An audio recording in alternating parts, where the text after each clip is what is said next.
नमस्कार। तो पहले दो वीडियोस में हमने प्रॉफिट एंड लॉस स्टेटमेंट के ऊपर देखा कि कंपनी किस तरह से सेल्स, वेरिएबल कॉस्ट, आप पहले दो वीडियोस अगर देखेंगे तो आपको ये समझ में आ जाएगा कि profit and loss account statement किस तरह से पढ़ते हैं। आज हम उससे आगे जाएंगे, हम दूसरी फाइनेंशियल स्टेटमेंट देखेंगे जिसको नाम दिया गया balance sheet. Profit and loss statement में हमने कहा था कि ये एक पूरे समय के लिए है, 1 वर्ष के लिए, 3 महीनों के लिए, 6 महीनों के लिए, so it is for a period of time. लेकिन बैलेंस शीट ये होती है कि जो किसी एक दिन के लिए होती है, ऑन 31 मार्च। सो देयरफॉर ये बहुत बड़ा अंतर है। प्रॉफिट एंड लॉस पूरे साल भर के लिए होता है, बैलेंस शीट अगर आप एनुअल रिपोर्ट में देखेंगे तो वह उस दिन का क्या है उसके हिसाब से रहेगा, और इसलिए उसका नाम है बैलेंस शीट। अब बैलेंस का मतलब क्या है कि दोनों बाजू उसके बैलेंस होने चाहिए, और ये कोई नियम नहीं है कि या आपको ये लर्न बाय हार्ट नहीं करना है कि बैलेंस शीट के दोनों बाजू बैलेंस रहने चाहिए। ये कॉमन सेंस है, ये बहुत स्वाभाविक है। और हम फाइनेंस में जाने के पहले एक सादा उदाहरण लेंगे। अगर मैं आपसे 100 करोड़ रुपया लेता हूँ, अगर मैं आपसे 100 रुपया लेता हूँ उधार, तो मैं अगर कोई वस्तु खरीदता हूँ तो मैं 100 रुपये से ज़्यादा की वस्तु खरीद ही नहीं सकूँगा। तो सीधा सीधा यहाँ पे फाइनेंस तो खैर बाद में आता है, या अकाउंट्स जो भी है। कई बार हमें अकाउंट्स इसलिए नहीं समझता क्योंकि हमें ये शब्द नहीं पता रहते, हमें उनके अर्थ नहीं पता रहते। थोड़ा सा सामान्य भाषा में अगर समझ गया तो पता चल जाएगा, अरे ये तो हमको पता था करके, हम ये रोज़मर्रा की ज़िंदगी में हम तो ये रोज़ करते हैं करके। तो मान के चलिए मैंने आपसे लोन लिया 100 रुपये का। अगर मैंने लोन लिया आपसे 100 रुपये का, तो मुझे अगर कोई भी वस्तु खरीदनी है, मान के चलिए पेन, मान के चलिए चेयर, कोई भी चीज़ खरीदनी है, तो मुझे वो 100 रुपये के अंदर ही खरीदनी पड़ेगी। तो मान के चलिए 20 रुपये का पेन खरीद लिया, मान के चलिए 75 रुपये की कुर्सी खरीद ली। इससे ज़्यादा मैं कर क्या सकता हूँ? और इसलिए 20 और 75 अगर खर्च हो गए तो 95 रुपये का हिसाब लग गया। तो जो बचा है, आप कहेंगे कि इसके पास 5 रुपया, सॉरी, इसके पास 5 रुपया और कैश पड़ा है, तभी जाके सबका टोटल 100 होने वाला है। तो आप बोलेंगे हाँ ये बैलेंस शीट मैच हो गई, क्योंकि यहाँ पे भी 100 है, यहाँ पे भी 100 है। तो अब इसमें कौन सी बड़ी बात है? अगर 100 रुपये आपने दिए तो 100 रुपये का हिसाब लग गया, तो ये तो हम रोज ही करते हैं। तो इसके लिए ऐसा नहीं है कि बैलेंस शीट कोई बहुत कठिन है या फाइनेंस बहुत कठिन है, ये इतना आसान रहता है। अब इसी चीज़ को जब हम फाइनेंस में बात करते हैं तो इनको सब थोड़े नाम अलग अलग, हर एक विषय की अपनी भाषा होती है। अब आप वही चीज़ आप डॉक्टर को कहेंगे कि मुझे खांसी हो गई है, तो डॉक्टर इतना बड़ा कुछ तो भी नाम दे देगा उसको, हुआ खांसी है, आपको सर्वसामान्य भाषा में हमको खांसी समझती है। तो इन द सेम वे यहाँ पे हमको समझता है, लेकिन फाइनेंस में उसको नाम कुछ और दिए। तो इसी चीज़ को हम थोड़ा सा फाइनेंस के शब्द डालना शुरू करेंगे। तो मैं कहूँगा लाइबिलिटीज़ है मेरे लिए लाइबिलिटी। लाइबिलिटी यानी क्या है? पैसा देना है। तो 100 रुपया मैंने आपसे लिया, तो 100 रुपया मेरे ऊपर लाइबिलिटी है। या फिर मैं ये कहूँगा कि आप मेरे लिए सोर्स ऑफ फंड हो। सोर्स ऑफ फंड, आपने पैसा दिया तो आप मेरे लिए सोर्स ऑफ फंड हो। और ये जो भी है, पेन, चेयर, कैश, ये जो भी है, ये मेरे लिए एसेट है। या फिर मैं आपको इसको मैं ये कहूँगा कि अगर ये सोर्स है तो ये एप्लीकेशन है।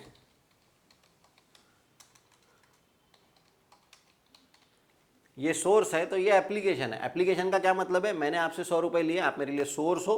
वो 100 रुपये मैंने शेयर कुर्सी में या पेन में डाले, तो पेन और चेयर ये मेरे लिए मैंने वहाँ पे पैसे अप्लाई किए, तो वो मेरे एप्लीकेशन। अब सोर्स ऑफ फंड और एप्लीकेशन ऑफ फंड, इसमें क्या कठिन है?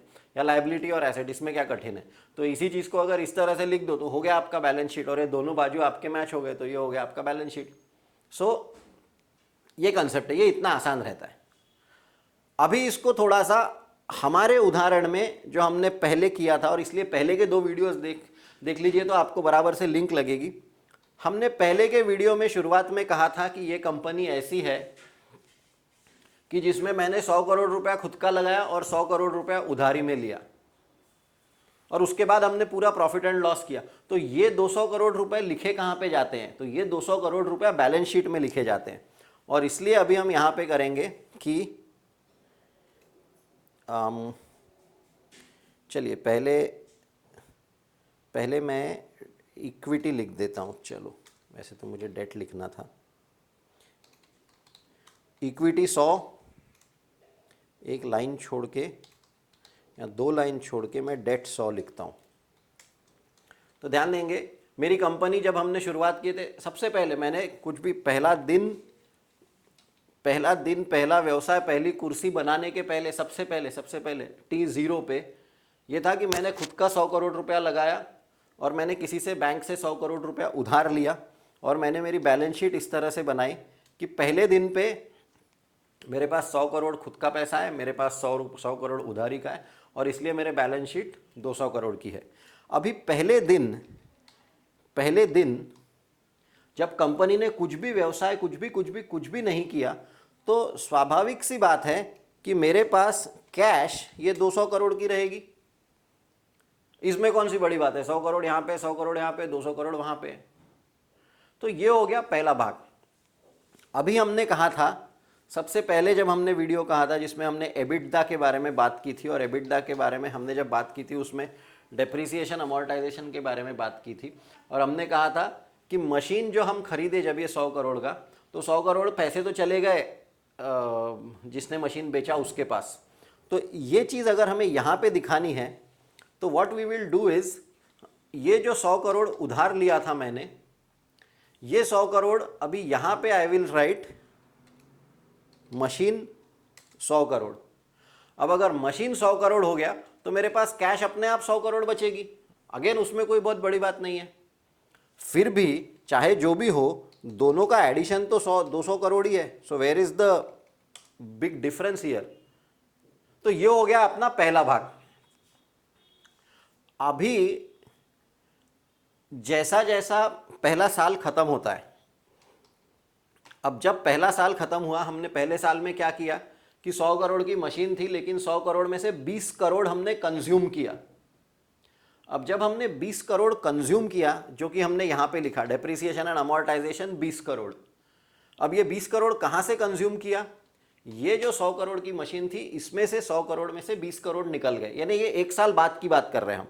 तो इसकी वैल्यू हो जाएगी 80 करोड़ मशीन में। अब यहाँ पे कुछ तो भी एडजस्टमेंट्स जो भी होंगे, अब बहुत ज़्यादा स्टेप बाय स्टेप में नहीं जाएंगे, लेकिन दो महत्वपूर्ण बदल जो भी होंगे, मान के इस एक, so this is machine 80 crore हो जाएगा, अगले साल ये मशीन 60 करोड़ हो जाएगा, उसके अगले साल ये 40 करोड़, उसके अगले साल ये 20 करोड़, उसके अगले साल ये 0 crore. So that is how the machine will slowly depreciate. For the moment इसको हमने अगर 80 करोड़ किया।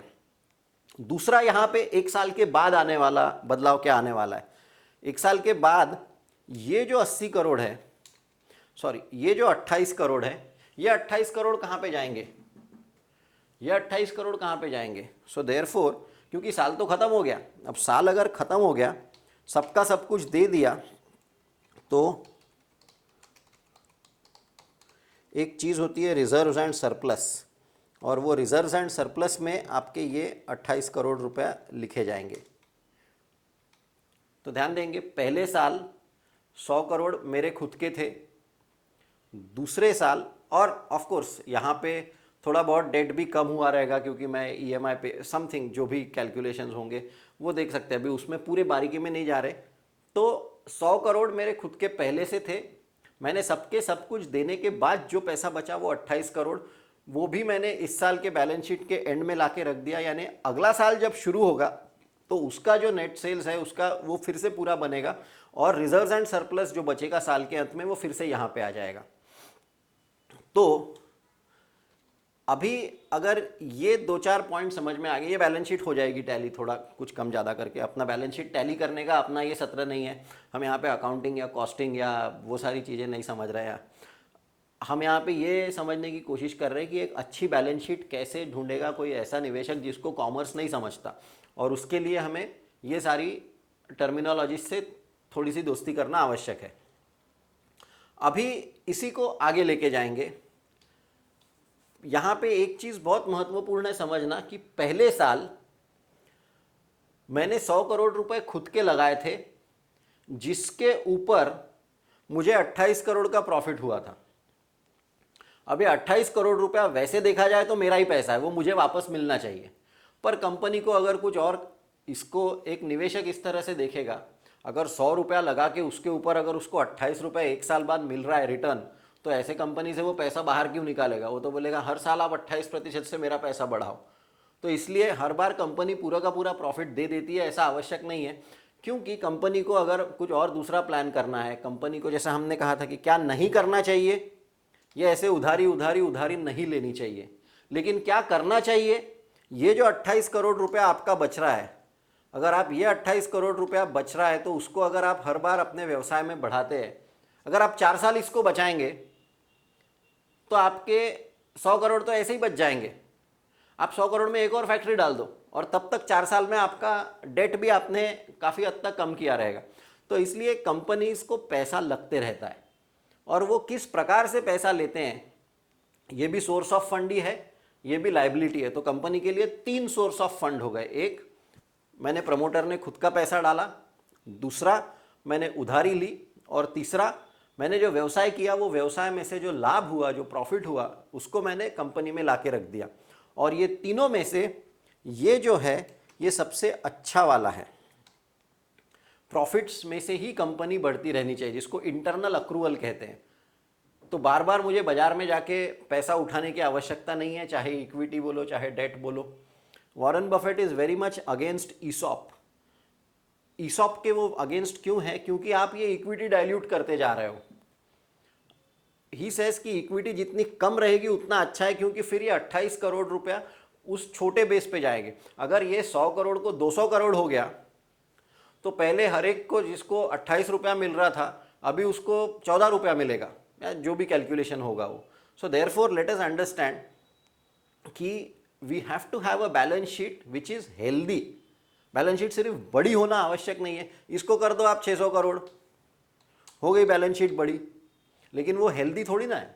We want a balance sheet which is healthy, and a healthy balance sheet is one in which debt to net worth जो हमने देखा था वो 1 से कम हो, डेट कम से कम हो, उधार कम से कम हो। दूसरा, कंपनी ने बाजार बाहर बार बार जाके इक्विटी कैपिटल डाइल्यूट नहीं करना चाहिए। और तीसरा, एक सबसे अच्छी कंपनी वो होती है कि जिसका रिजर्व्स एंड सरप्लस हर साल बढ़ता रहे। तो इसके लिए अगर हम एसेट्स, तो ठीक है, एसेट्स कैलकुलेशन होता रहेगा, ये हमारे समझने के लिए आवश्यक था थोड़ा सा। तो let us try to understand कि एक कंपनी, अगर आपके सामने ऐसी कंपनी है कि जिसके पास 100 करोड़ की इक्विटी है, 28 करोड़ जिसने नेटवर्थ में लगाए हैं रिजर्व एंड सरप्लस में, और 100 करोड़ जिसका डेट है, तो पहले साल तो ठीक है, 28% upon 100 crore is equal to 28%, इसको हमने नाम दे दिया रिटर्न ऑन नेटवर्थ। लेकिन दूसरे साल, और इसलिए नेट वर्थ का जो कैलकुलेशन है ये होता है नेट वर्थ।